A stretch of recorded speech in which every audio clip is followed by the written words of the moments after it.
Hello UGC NET aspirants, once again welcome to my channel.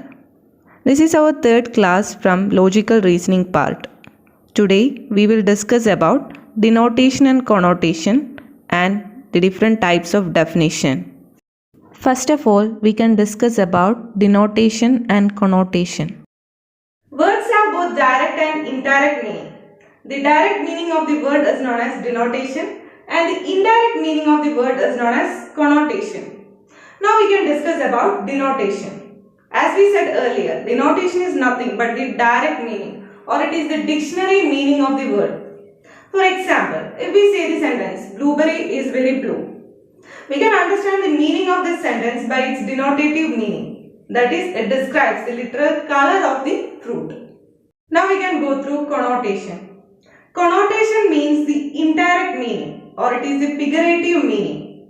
For example, if one say, she is feeling blue. Here blue is used to describe the feeling of sadness rather than the color. So, connotation means nothing but it is the indirect meaning of the word. Now we can discuss about different types of definition. In your question paper, a definition or concept will be given. Candidate has to choose the definition name to which it belongs. Now we will discuss about different types of definition. Today we will discuss about 10 different types of definition. First one is lexical definition.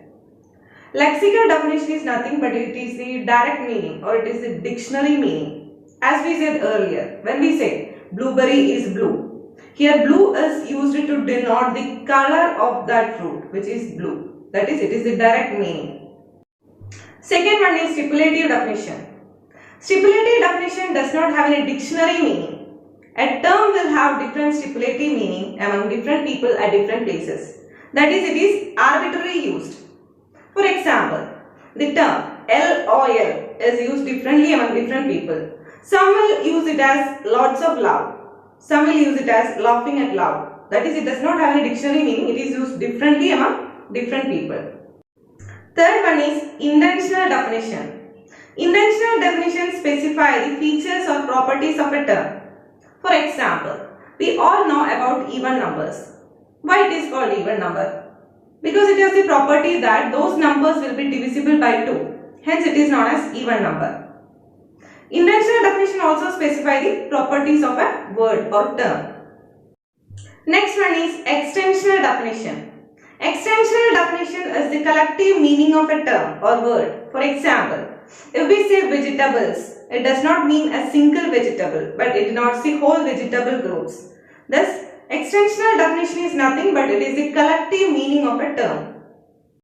Next one is ostensive definition. Here the term is described by showing the real objects. For example, in order to make the students aware of the yellow color, teacher will show banana which is yellow in color. That is, here the term is described by showing the real objects. Next one is operational definition. Operational definition denotes the measurable characteristics of a term. For example, performance of a student can be measured by the marks he have obtained in his previous exam.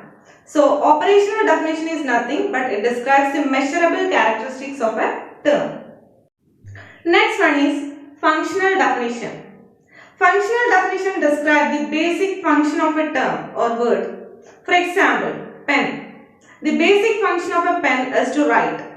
Hence, functional definition denotes the basic function of a term or a word. Next one is analogous definition.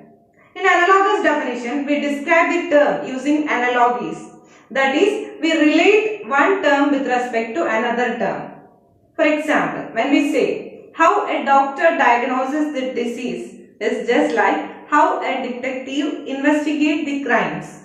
Here we relate the doctor's job with that of a detective. That is, in case of analogous definition, we are describing a term with respect to another term.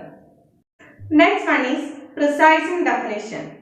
In this definition, we are making clear a vague term which is not clear. That is, we are making it more precise and more clear. Next one is persuasive definition. Persuasive definition means how we perceive things. We perceive things as favorable and unfavorable. For example, in case of death penalty, those who favor will regard it as harsh punishment, which will help to prevent the future crimes. But those who unfavor it will regard it as legalized murder. Hence, same word is perceived differently by different people. Okay students, this is all about today's classes. Please subscribe, share and support. Thank you.